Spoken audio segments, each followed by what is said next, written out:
Hi everyone, welcome to our channel. So ఈరోజు మన స్టూడియోలో శ్రీ మెరుపుల మహేష్ గారు మనతో ఉన్నారు. ఈయన హైకోర్టు అడ్వకేట్, తెలుగు రాష్ట్రాల్లో బెస్ట్ మోటివేషనల్ స్పీకర్, అదేవిధంగా జనసేన అధికార ప్రతినిధి, ప్రస్తుతం నగిరి నియోజకవర్గ జనసేన ఇన్ఛార్జిగా బాధ్యతలు వహిస్తున్నారు. సో ఈరోజు సార్తో మాట్లాడదాం. Hi sir. నమస్తే నవీన్. సార్ ఎలా ఉన్నారు సార్? బాగున్నా నవీన్. సో ప్రస్తుతం ఏపీలో పాలిటిక్స్ అనేది చాలా వేడిగా జరుగుతున్నాయి. సో ఈ తరుణంలో ఎలా ప్లాన్ చేసుకుంటున్నారు? ఎలా ఉన్నారు? ఎలా ఉంది రాజకీయం? లాస్ట్ 3-4 monthsగా మీరు అన్నట్టు స్టేట్లో పాలిటిక్స్ చాలా హీట్గా ఉంది. సో మేము కూడా ఇక్కడ లాస్ట్ 3-4 monthsగా ఎఫర్ట్స్ పెడుతున్నాం. ఈ వేడిలో రాజకీయాలు ఎంత వేడి ఉందో బయట కూడా అంతే వేడి ఉంది. ఈ టైంలో నవీన్ జగదాబి వాళ్ళు ఇంటర్వ్యూకి పిలవడం చాలా సంతోషంగా ఉంది. ఎందుకంటే ఇలాంటి ప్లాట్ఫామ్స్లో ప్రజలకు ఏం కావాలనుకుంటున్నారు, ప్రజలకు ఏం చేయాలనుకుంటున్నారు చెప్పడానికి ఇది ఒక రైట్ ప్లాట్ఫామ్గా నేను అనుకుంటున్నాను. సో నాకు అవకాశం మీరు ఇచ్చినందుకు చాలా సంతోషంగా ఉంది. సో మీరు కూడా మీ యొక్క బిజీ షెడ్యూల్లో కూడా నాకు ఈ అవకాశం ఇచ్చి మాకు ఈ టైం ఇవ్వడం కూడా నేను చాలా హ్యాపీగా ఫీల్ అవుతున్నాను సార్. సార్ మీరు అంటే రాజకీయ కుటుంబ నేపథ్యం నుంచి వచ్చారా, లేదంటే మీరు పొలిటికల్గా ఇన్స్పైర్ అయ్యి మీరు రాజకీయాల్లోకి రావడం జరిగిందా? మాకైతే పొలిటికల్ బ్యాక్గ్రౌండ్ కానీ లేకపోతే మా నాన్న మా తాత రాజకీయ నేపథ్యం కానీ అలాంటివన్నీ ఏమీ లేదు. 2008లో ప్రజారాజ్యం పార్టీ చిరంజీవి గారు స్థాపించినప్పుడు ఒక అభిమానిగా అప్పుడే నేను ఎంసీఏ ఫినిష్ చేశాను. సో సమాజంలో ఒక మార్పు అనే సిద్ధాంతం చిరంజీవి గారు వచ్చారు. సో ఆ రోజు చిరంజీవి గారితో ప్రయాణం చేయడం జరిగింది. అప్పటి నుంచి రాజకీయాల పట్ల కొంత ఇంట్రెస్ట్ ఉండేది. మెయిన్ రీజన్ రాజకీయాల్లో ఉండడానికి కారణం ఏంట్రా అంటే ఏదైతే మార్పు తేవాలనుకుంటున్నారో ఆ మార్పుకి మన వంతు ఏదన్నా ప్రయత్నం చేద్దామనే ఉద్దేశంతోనే రాజకీయాల్లో ట్రావెల్ చేస్తున్నామే తప్ప ఎటువంటి పొలిటికల్ బ్యాక్గ్రౌండ్ కానీ ఎటువంటి నేపథ్యం లేదు. మా నాన్నగారు రిటైర్డ్ ఆర్టీసీ ఎంప్లాయ్, మా మదర్ హౌస్ వైఫ్. సో ప్రజల్లో చైతన్యం తీసుకురావాలా, ప్రజల జీవితాల్లో మార్పు రావాలా, తద్వారా రాష్ట్ర ప్రజలు బాగుండాలా అన్న ఒక కాన్సెప్ట్తోనే పాలిటిక్స్లో ట్రావెల్ చేస్తున్నాం తప్ప కాదు. అదే తర్వాత జనసేనలో కూడా మా అధినేత ఇన్స్పిరేషన్తో కంటిన్యూ అవుతున్నాం పాలిటిక్స్లో. ఒక సాధారణ కుటుంబం నుంచి వచ్చి ఇప్పుడు ఈ నగిరి నియోజకవర్గ జనసేన ఇన్ఛార్జ్ ఇటువంటి ఒక పెద్ద బాధ్యత తీసుకుంటారని మీరు అనుకున్నారా ఎప్పుడైనా? అంటే జనసేనలో పెద్ద బాధ్యత అని చెప్పడం కంటే కూడా బాధ్యత అని నేను చెప్తాను. ఎందుకంటే ఈరోజు అవసరం ఉంది కాబట్టి ఈరోజు నా కళ్యాణ్ గారు నా మీద నమ్మకంతో నాకు ఆ రెస్పాన్సిబిలిటీ ఇచ్చారు. సో మా వంతు ఏం చేయాలో పార్టీకి మా వంతు చేయడం వల్ల ప్రజలకు ఏదైతే బెటర్ జరుగుతుందో దాని మీద మేము ముందుకెళ్తున్నాం. నగరి నియోజకవర్గ రాజకీయాలు ఎలా ఉన్నాయి ప్రస్తుతం అని చెప్పడానికి కూడా ఎప్పుడు కానీ నగిరి పాలిటిక్స్ అనేది స్టేట్లో చాలా హాట్గా ఉంటుంది. దానికి రీజన్స్ ఏంటంటే ఇక్కడ చాలామంది ఎమ్మెల్యేలు గెలిచినా వాళ్ళందరూ కూడా కేవలం తక్కువ మెజారిటీతోనే గెలుస్తూ ఉంటారు. ఇక్కడ నగిరి తీసుకున్న ఇంతకుముందు ఇది 2004 వరకు పుత్తూరు కూడా ఉంది. ఇప్పుడు రెండు కలపడం వల్ల నగిరి వెళ్ళిపోయింది. సో ఎంతో ఒక 30,000 40,000 అనే మ్యాజివ్ రికార్డు పెద్ద పెద్ద నంబర్స్ అయితే నగిరిలో ఇప్పటివరకు కూడా కనబడలేదు. చాలా తక్కువ అంటే కూడా అదే హైయెస్ట్ మెజారిటీ అంటే కూడా ఒక 5,000 ఉంటుంది. కాబట్టి నెక్ అండ్ నెక్లోనే గేమ్ ఉంటుంది. కాబట్టి ఎప్పుడు కానీ స్టేట్ లెవెల్లో వేవ్ అలాంటి పదాలు లేకపోతే ట్రెండ్ అనేది డిఫరెంట్గా ఉన్నప్పటికీ నగిరిలో అవన్నీ అప్లికబుల్ కావు. నగిరి పాలిటిక్స్ చాలా డిఫరెంట్గా ఉంది. కాబట్టి ఎప్పుడు నగిరి అనేది పాలిటిక్స్ సెంటర్గా ఉంటుంది ఆంధ్రప్రదేశ్లో తీసుకుంటే. సో నగరి నియోజకవర్గ ప్రజలు జనసేన సపోర్ట్ చేసే క్యాండిడేట్కి ఓటు వేయాలి ఎందుకు అంటే ఏం చెప్తారు? ఎందుకు ఓటు వేయాలంటే ఏం చెప్తారు మీరు? అంటే మీ క్వశ్చన్ నగిరిలో ఉన్నటువంటి జనసేన వాళ్ళు ఎందుకు ఈ అలయన్స్ పార్టీలో ఉన్న వాళ్ళకి ఓటు వేయాలన్నది మీ క్వశ్చన్ అనుకుంటా. ఫస్ట్ ఆఫ్ ఆల్ ఏంటంటే గత 5 సంవత్సరాలుగా రాష్ట్రంలో జరుగుతున్నటువంటి పరిపాలన ఏదైతే ఉందో మీరు చూసినట్టయితే దాని యొక్క ఇంపాక్ట్ ఏం చేసిందిరా అంటే నిజానికి చెప్పాలంటే it is very difficult to create a chemistry between the political parties. అంటే తెలుగుదేశానికి జనసేనకి కెమిస్ట్రీ క్రియేట్ చేయడం చాలా కష్టం. బట్ ఈ విషయంలో ఇంత మంచి కెమిస్ట్రీ క్రియేట్ చేయడానికి కారణం ఎవరు అంటే నేను జగన్మోహన్ రెడ్డి గారు అని చెప్తున్నాను. ఈ యొక్క ప్రభుత్వం చేసిన అరాచకం అని చెప్తున్నా. సో ఎప్పుడైతే ఈ యొక్క అరాచకం ఒక డిక్టేటర్షిప్ లీడర్షిప్ ఎప్పుడైతే ఉందో డెఫినెట్లీ ఆ టైంలో ఎదుటి వాళ్ళు కూడా కలవాల్సిన అవసరం ఎంతైనా ఉంది. కాబట్టి ఆ పాయింట్లోనే కలిసాము. కాబట్టి ఇక్కడ మా అధినేత చెప్పినట్టు డెఫినెట్లీ ఎప్పుడైతే అలయన్స్లోకి వచ్చామో అక్కడ నుంచి మేము ఓట్ ట్రాన్స్ఫర్ అనే దాని మీద చాలా కాన్సన్ట్రేట్ చేసాం. నాకు తెలిసి 175 నియోజకవర్గాల్లో ఆల్మోస్ట్ ఆల్ బెటర్ ట్రాన్స్ఫరింగ్ అనేది జరుగుతుంది. నగిరిలో కూడా 100% కోఆర్డినేషన్తో ఎటువంటి ఇబ్బందులు లేకుండా మా ఓట్ ట్రాన్స్ఫర్ అయితే పూర్తిగా వాళ్ళకి జరుగుతుంది. దాన్ని కన్విన్స్ చేయడానికి చాలా పాయింట్స్ మా దగ్గర ఉంది. ఇంకా ఈ ఇంటర్వ్యూలో మీరు అడిగే మరిన్ని ప్రశ్నలకు మా జవాబులు ఉంటాయి. నగరి నియోజకవర్గంలో 2014, 2019, అదేవిధంగా 2024, సో ఈ 3 సాధారణ ఎన్నికలు జనసేన పార్టీ ఎదుర్కోబోతుంది. సో 2014 నుంచి నేటి 2024 వరకు నగరి నియోజకవర్గంలో జనసేన ఓట్ బ్యాంక్ ఓట్ శాతం ఎంతవరకు పెరిగింది అనుకుంటున్నారు మీరు? నగిరి నియోజకవర్గంలో జనసేన ఓట్ షేర్ ఎంతవరకు పెరుగుంటుందంటే, లాస్ట్ టైం వచ్చేసి యాక్చువల్గా బీఎస్పీ అనే పార్టీకి ఇక్కడ పొత్తులో సీట్ ఇవ్వడం జరిగింది. సో అలాంటి అంటే బీఎస్పీ పార్టీ అనేది జనరల్గా ఎవరికి తెలియదు, ఒక ఏనుగు గుర్తు అలాంటి పార్టీకే లాస్ట్ టైం దాదాపు ఒక 3200 ఓట్లు దాకా పడింది. సో ఒకవేళ అక్కడ గ్లాస్ ఉన్నట్టయితే దాని నంబర్ అనేది కొంచెం డిఫరెంట్గా ఉండేది. సో మాకు ఓటు బ్యాంక్ అనేది ఎలా చెప్తామరా అంటే, ప్రజారాజ్యంలో తీసుకున్నట్టయితే నగిరి నియోజకవర్గంలో 2009లోనే ఇక్కడ 1360 ఓటు బ్యాంక్ అనేది ఇక్కడ నగిరి నియోజకవర్గంలో రావడం జరిగింది. సో ఆ పాయింట్ మేము క్యాలిక్యులేట్ చేసుకున్న గత 15 సంవత్సరాల తర్వాత జనసేనకు ఉన్న బిగ్గెస్ట్ ప్లస్ ఏంట్రా అంటే, ఫస్ట్ టైం ఓటర్స్ 2014లో వచ్చిన ఫస్ట్ టైం ఓటర్స్, 2019లో వచ్చిన ఫస్ట్ టైం ఓటర్స్, 2024లో వచ్చిన ఫస్ట్ టైం ఓటర్స్ ఎవరైతే ఉన్నారో ఆ నంబర్స్ మాకున్న లెక్క ప్రకారం దాదాపు 15,000 దాకా కొత్త ఓటర్స్ అనేది తీసుకురావడం జరిగింది. సో మేము అనుకోవడం ఏంటంటే అంతా మాకే షిఫ్ట్ కాదు, డెఫినెట్లీ జనసేన ఇంపాక్ట్ అనేది నగిరి నియోజకవర్గంలో ఎంత పర్సంటేజ్ ఉంటుందా అంటే 7 to 8% ఉంటుంది. దట్ మీన్స్ 2,04,447 ఓట్లున్న నగిరి నియోజకవర్గంలో జనసేన ఇంపాక్ట్ ఆన్ యావరేజ్ 12,000 నుంచి 14,000 ఇంపాక్ట్ అనేది డెఫినెట్గా ఉంటుంది. మాకు ఇక్కడ సభ్యత్వాలే, జనసేనకు ఉన్న సభ్యత్వాలే మాకు 3,000 నుండి ఇక్కడ సభ్యత్వాలు 3,000 సభ్యత్వాలు ఉంది మాకు యావరేజ్గా. సో 3,000 సభ్యత్వాలు అంటే 3,000 కుటుంబాలు జనసేనకు సపోర్ట్ చేస్తున్నారు అర్థం. ఆ లెక్క ప్రకారం కుటుంబానికి 4 ఉన్నా కానీ మేము చెప్పిన లెక్క ప్రకారం 12,000 నెంబర్ మాకు ఈజీగా టచ్ అవుతుంది. ఇప్పుడున్న ఇంపాక్ట్ ఇంకొంచెం పెరుగుతుంది. 2019 తర్వాత జరిగినటువంటి పంచాయతీ ఎలక్షన్స్ కానీ, అదేవిధంగా మున్సిపాలిటీ ఎలక్షన్స్లో నగిరి నియోజకవర్గంలో జనసేన కానీ పోటీ చేస్తుంటే మీరు అన్నారు కదా, ఇప్పుడు మాకు 12,000 ఓట్లు ఉన్నాయి. సో ఈ ఎగ్జాక్ట్గా చెప్తున్నారు. అదే మీరు లోకల్ బాడీ ఎలక్షన్స్ కానీ మున్సిపాలిటీలో కానీ పోటీ చేస్తుంటే మీకు ఎగ్జాక్ట్ ఫిగర్, సో ఇంత percentage vote banking Nagari Janasena పార్టీకి నగిరి నియోజకవర్గంలో ఉంటుందని ఒక ఫిగర్ ఉంటుంది కదా. సో మీరు ఎందుకు పోటీ చేయలేకపోయారు?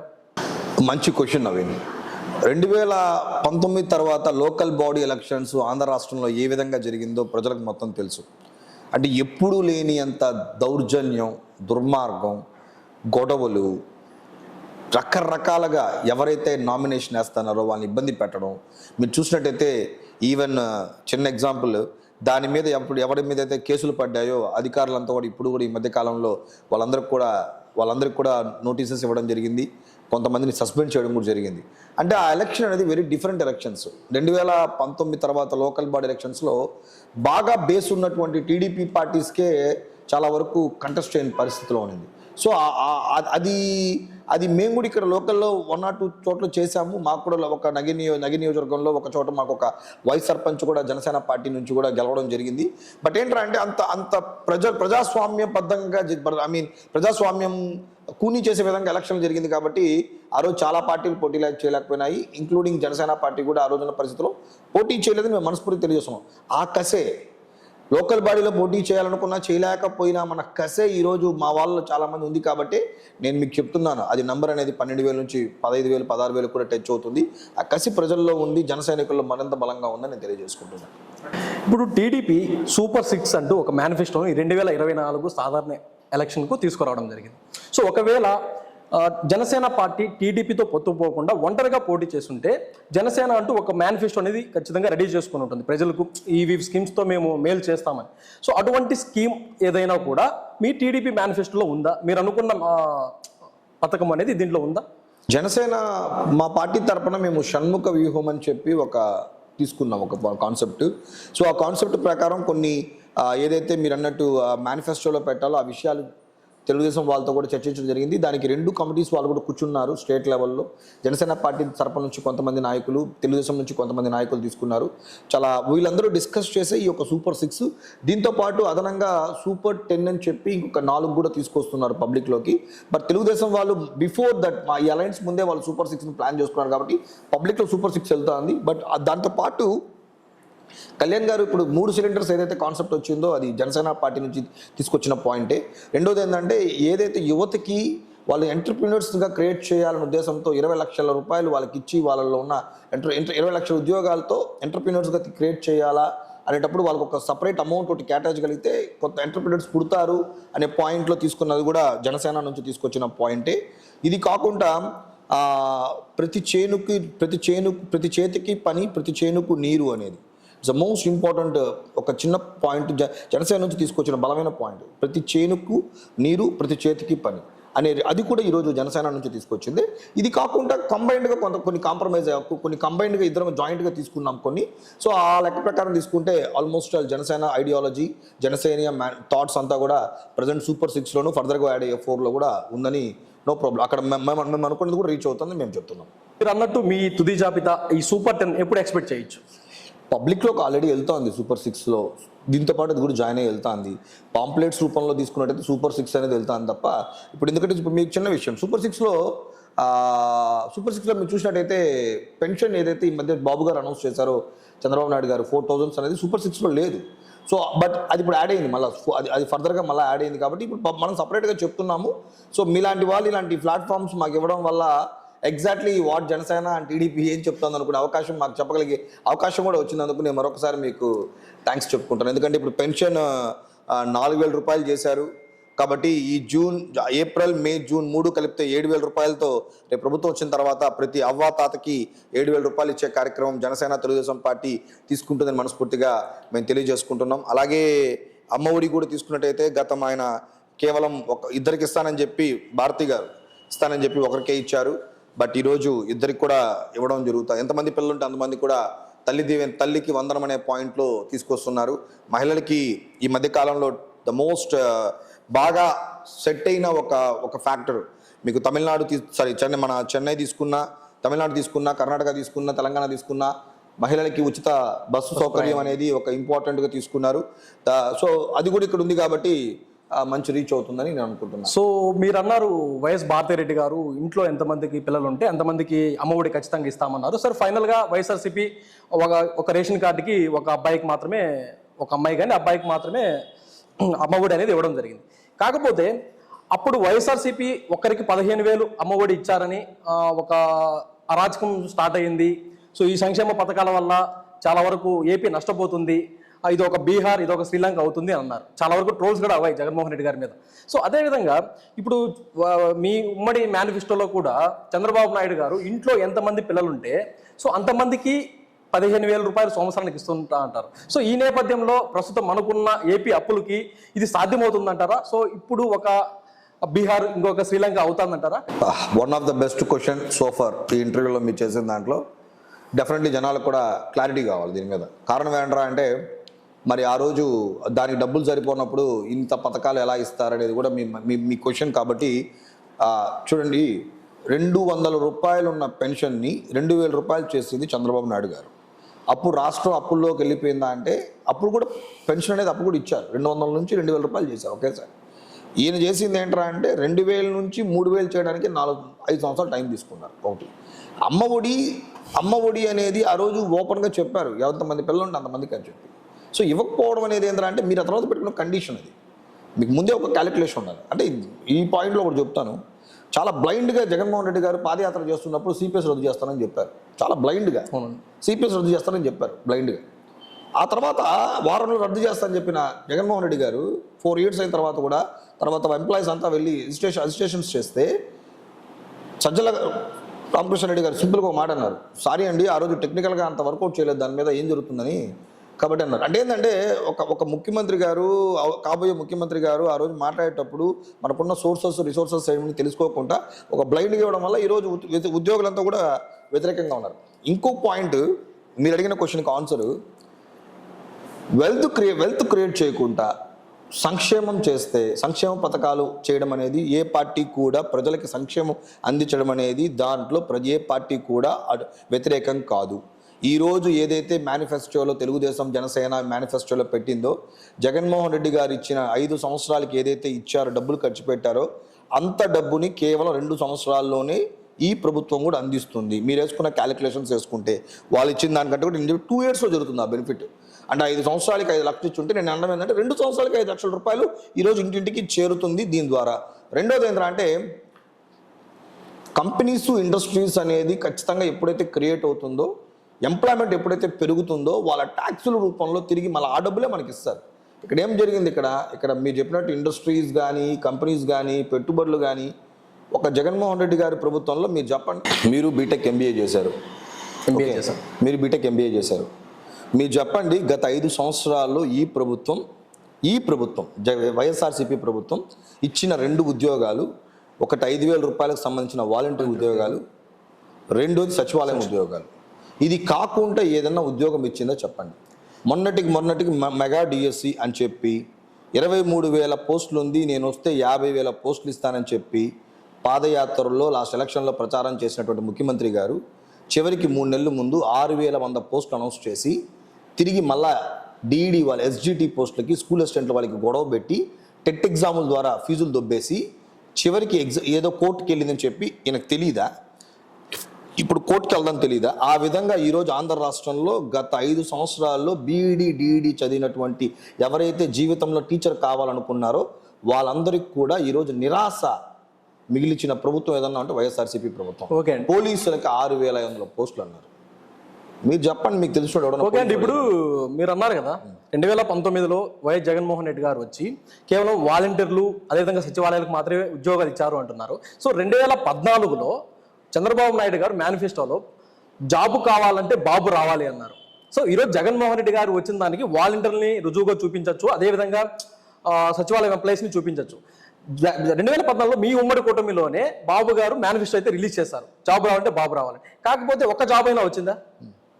సో ఈ రోజు వాలంటీర్లు జగన్మోహన్ రెడ్డి ప్రభుత్వంలో వాలంటీర్లు అదేవిధంగా సచివాలయం ఎంప్లాయీస్ ఉన్నారు, ఐటీ కంపెనీస్ లేవు. నేను కూడా అగ్రీ చేశాను, ఐటీ కంపెనీస్ లేవు, నేను కూడా ఒప్పుకుంటాను. కానీ 2014లో మీ మేనిఫెస్టోలోనే బాబు కావాలంటే జాబ్ కావాలి, జాబ్ కావాలంటే బాబు రావాలంటే ఒక నినాదంతో చాలా వరకు తీసుకెళ్లారు. చాలా మంది యువత నమ్మి ఆ రోజు ఓట్లేశారు. అట్లా నమ్మి ఓటేసిన వారికి ఎటువంటి ప్లాట్ఫామ్ అందించారు 2014లో? 2014లో మనం గవర్నమెంట్ ఫామ్ చేసే టయానికి ఆ టైంలో క్యాపిటల్ సిటీ అనేది లేదు ఆ రోజు ఏపీలో. సో క్యాపిటల్ సిటీ లేనప్పుడు డబ్బులు ఎక్కడొచ్చి ఎవడ పెడతాడు? బట్ అప్పటికి కూడా చంద్రబాబు నాయుడు గారి మీద ఉన్నటువంటి నమ్మకంతోనో లేకపోతే ఆయనకున్న అనుభవంతోనో అమరావతిలో ఆ రోజు ఒక 30,000 ఎకరాల ల్యాండ్ పుల్లింగ్ తీసుకొని ఆ రోజు స్టార్ట్ చేయడం జరిగింది, క్యాపిటల్ సిటీ స్టార్ట్ చేయడం జరిగింది. So at the same time మీరు అన్నట్టు డిఎస్సి పడలేదంటారా? ఆ టైంలో పోలీస్ జాబులు పడలేదంటారా? డిఎస్సి పడింది, పోలీసుల జాబులు పడింది, ఏపీపీఎస్సీ స్టాఫ్ సెలక్షన్స్ కమిషన్స్ పడింది. మోర్ ఓవర్ అమరావతిలో ఎంతో మందికి అప్పటికప్పుడు హైకోర్టు అనేది మీరు వెళ్ళి చూడండి, అమరావతిలో ఎలా ఉంటుంది హైకోర్టు. సో ఇక్కడ మేము ఆరిన్ అలయన్స్లో ఉన్నాం కాబట్టి అప్పుడు ఆయన చేసిన దాన్ని మేము చెప్తున్నాం, అంతే. అది చెప్తున్నాము. ఒక టైంలో డిఫర్ అయిన దానికే బయట వచ్చి మా అధినేత గారు బయటకు వచ్చి ప్రశ్నించడం కూడా జరిగింది. సో బట్ సరే మీరు అన్నట్టు ఓకే, కొంత సాటిస్ఫాక్షన్ లేదు సార్, 50% సాటిస్ఫాక్షన్ లేదు కాబట్టే కదా మీకు ఓటేశారు జనాలు. ఎందుకు జగన్కి ఓటేశారు? 151 సీట్లు ఆంధ్ర రాష్ట్ర చరిత్రలో ఎప్పుడైనా వచ్చిందా? ఎందుకేశారు? ఆ రోజు జగన్మోహన్ రెడ్డి గారికి ఓటేయడానికి వ్యతిరేకత అనేది ఏమీ లేదు. బాగా గుర్తుపెట్టుకోండి. 171 సీట్స్ ఎందుకు వచ్చిందంటే జగన్మోహన్ రెడ్డి గారి మీదకి పబ్లిక్ దగ్గర చెప్పడానికి ఏం లేదు, స్కోప్ ఏం లేదు చెప్పడానికి. ఒకే ఒక పదం చెప్తున్నారు జనాలు. ఏం యూజ్ చేస్తున్నారు అంటే అవినీతి పరుడు, 1,00,000 కోట్ల అవినీతి, 14 నెలలు జైల్లో ఉన్నాడు అనేసి. ఇది 2019 బిఫోర్ ఎలక్షన్స్కి వెళ్లే ముందు ప్రతి పార్టీకి కూడా అవకాశం లేదు జగన్మోహన్ రెడ్డి గారి మీద ఏం మాట్లాడాలో. ఈరోజు 2019లో జనంలోకి మేము వెళ్ళేటప్పుడు మాకున్న స్కోప్ ఏంట్రా అంటే ఎందుకు జగన్మోహన్ రెడ్డికి ఓటు వేయకూడదు అన్నప్పుడు మీరు చెప్పిన సిపిఎస్ రద్దు. రండి రోడ్లోకి వెళ్దాం, ఒక రిటైర్డ్ ఎంప్లాయీతో మాట్లాడతారు రండి ఒకసారి. ఇప్పటివరకు రిటైర్డ్ ఎంప్లాయీకి కనీసం గత 5 సంవత్సరాల్లో ఒక్క డిఏ కూడా పెరగలేదు. 5 డిఏలు ఇస్తానని చెప్పి కనీసం డిఏ వేయలేదు. శాలరీస్ చూడండి ఒకసారి. అంతెందుకండి, మీరు వెళ్ళి ఒక రిటైర్డ్ ఎంప్లాయీస్ ఒక ప్రావిడెంట్ ఫండ్ ఏదైతే ఉంటుందో ఆ అకౌంట్లో బ్యాలెన్స్ చెక్ చేయమని చెప్పండి చూద్దాం. ప్రావిడెంట్ ఫండ్ డబ్బులు దొబ్బేసింది గవర్నమెంట్. రిటైర్డ్ ఎంప్లాయీస్ దగ్గర ఉన్న ప్రావిడెంట్ ఫండ్, గవర్నమెంట్ ఎంప్లాయీస్ ఉన్న పిఎఫ్లు తీర్చారు. వాళ్ళు ఇంకా 1 ఇయర్లో రిటైర్మెంట్, ఇంకా 3 మంత్స్లో రిటైర్మెంట్ అన్నప్పుడు వెళ్ళి చెక్ చేసుకుంటున్నారు పిఎఫ్ అకౌంట్ డబ్బులు లేవు. ఈరోజు డిఏలు లేవు. ప్రతి రిటైర్డ్ ఎంప్లాయీ నుంచి గవర్నమెంట్ ఎంప్లాయీస్ వరకు ప్రతి ఒక్కరు కూడా లాస్ట్ టైం ఒక్క ఛాన్స్ అని చెప్పడానికి వేశారు. బట్ ఈరోజు చూసుకున్నట్టయితే ఆ పరిస్థితి లేదు ఇక్కడ. సో కాబట్టి ఆ రోజు వేయడానికి రీజన్, ఈరోజు మాకు అడగడానికి రీజన్స్ చాలా ఉన్నాయి. ఓటు సార్, ఇక్కడ నుంచి వైఎస్ఆర్సీపీ అభ్యర్థిగా ఆర్కే రోజా గారు పోటీ చేస్తున్నారు. 2014లోనూ ముద్దుకృష్ణ నాయుడు మీద గెలిచారు. అదేవిధంగా 2019లో ముద్దుకృష్ణ నాయుడు తనయుడు భానుప్రకాష్ గారి మీద కూడా గెలిచారు. సో 2024లో కూడా నేను ఖచ్చితంగా గెలిచి హ్యాట్రిక్ కొడతానంటున్నారు. ఈ హ్యాట్రిక్ని జనసేన తరఫున మీరు ఆపగలుగుతారు? 2014లో గెలిచిన రోజా గారు, 2019లో గెలిచిన రోజా గారు, 2 సార్లు గెలిచిన రోజా గారు, 2 సార్లు ఇక్కడ టీడీపీ ఓడిపోయిందని మీరు అంటున్నారు. ఈ యొక్క రికార్డ్ని బ్రేక్ చేయబోయేది 2024లో జనసేనతో పొత్తు పెట్టుకున్నారు కాబట్టి ఆ రికార్డ్ అనేది బ్రేక్ అవుతుంది. మీరు మరొక 60 రోజుల్లో ఆ రిజల్ట్ ఏదో మీరు చూస్తారు. సో రోజా గారికి ఎందుకు ఈసారి జనాలు నిలబడరు అంటే గవర్నమెంట్ మీద యాంటీ వేవ్ చాలా ఎక్కువ ఉంటుంది. మోర్ ఇక్కడ లోకల్ వాళ్ళు ఇక్కడ నుంచి చేసిన డెవలప్మెంట్స్ గురించి చూస్తారు. ఫస్ట్ పాయింట్ ఏంటంటే సీఎం గారు ఈ మధ్యగా ఒక ప్రోగ్రామ్కి వచ్చారు. ఆ ప్రోగ్రామ్కి వచ్చినప్పుడు యాక్చువల్లీ ఏంటంటే మన గవర్నమెంట్ ఎండింగ్లో మనం ఏముండాలంటే ఎవ్రీథింగ్ ఓపెన్ చేసేసి దాని లోపల పనులు జరుగుతూ ఉండాలి, కానీ ఇప్పుడు ఓపెనింగ్స్ అనేది ఉండకూడదు. బట్ అన్ఫార్చునేట్లీ లాస్ట్ 6 monthsగా ఎక్కువ ఓపెనింగ్స్ అనేది ఉంది.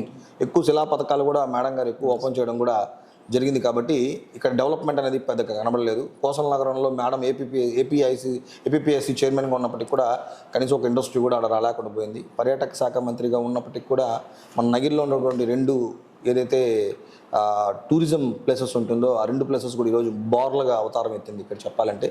కాబట్టి చేసింది చెప్పేదానికి వాళ్ళకి ఏమీ లేదు. కాబట్టి డెఫినెట్లీ మేము ఇది చేస్తామన్నప్పుడు ప్రజలు మమ్మల్ని నమ్ముతారు, మా కోటేస్తారని తెలియజేస్తాం. సార్, విజయపురం మండలంలో చాలా వరకు ల్యాండ్ అక్వైరింగ్ జరిగింది. సో ఏపీఐసి చైర్మన్ నుండి రోజా గారు పీరియడ్లో చాలా వరకు ల్యాండ్ అక్వైరింగ్ చేస్తారు కదా.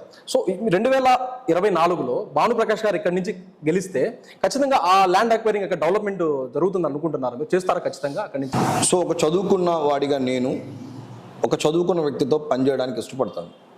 ఈరోజు గాలి భానుప్రకాష్ గారు కూడా తెలుగుదేశం పార్టీ అభ్యర్థి ఎవరైతే ఉన్నారో ఉన్నతమైన చదువులు చదువుకొని యుఎస్ లాంటి దేశాలు ఉద్యోగాలు చేసుకొని ఆయన రాజకీయంలోకి వచ్చారు.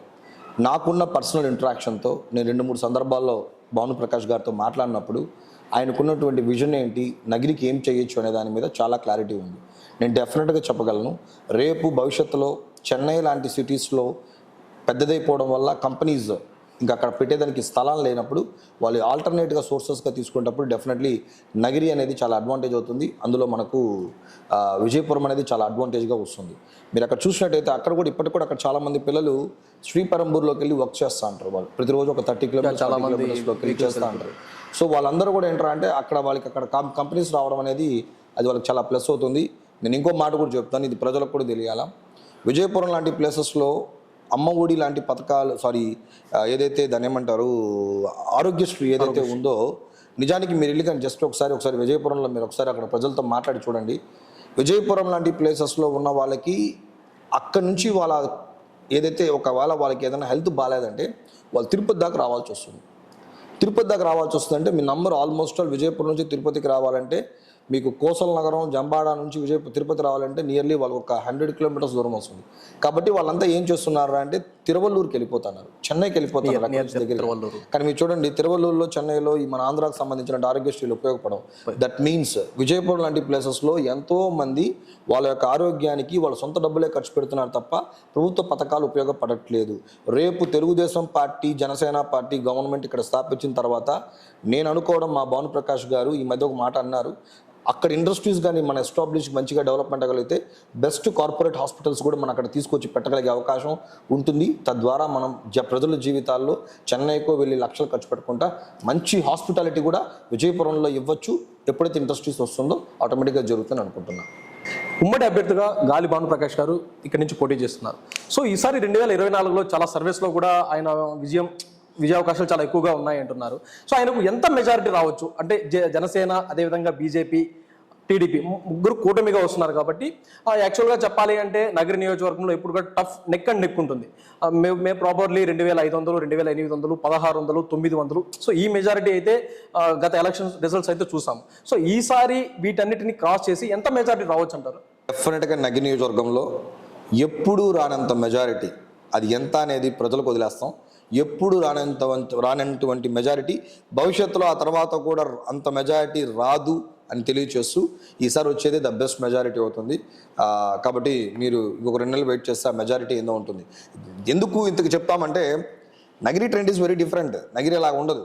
మీకు పక్కన లాస్ట్ టైం ఎలక్షన్స్లో 40,000 ఈ పక్క 40,000 ఈ పక్క గెలిచారు ఎమ్మెల్యే క్యాండిడేట్లు. బట్ నగిరి అప్పుడు కూడా అంత వేవ్లో కూడా రోజా గారికి 250,000తోనే గెలిచారు. కాబట్టి one of the best majorities Nagari నియోజకవర్గంలో ఎప్పుడు రానంత మెజారిటీ ఈసారి గాలి భానుప్రకాష్ గారికి వస్తుందని మనస్ఫూర్తిగా తెలియజేసుకుంటున్నాను.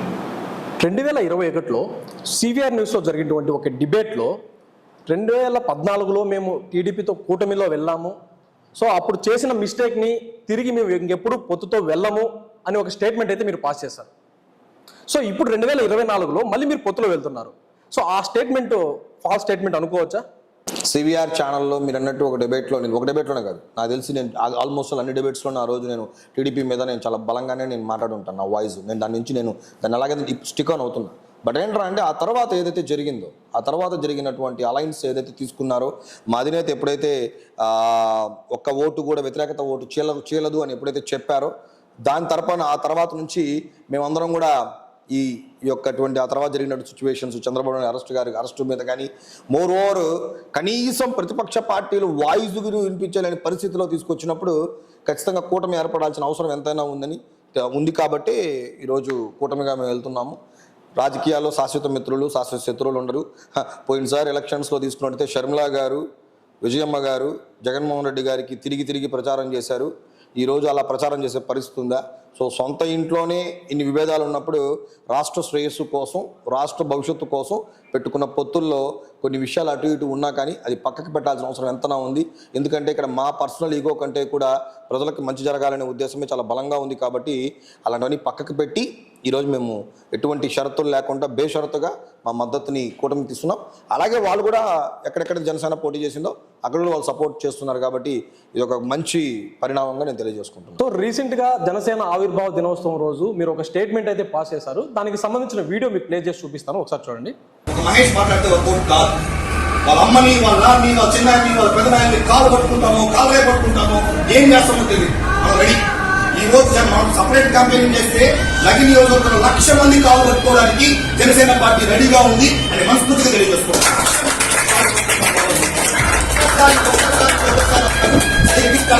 లేకపోతే గ్లాస్ కాదు.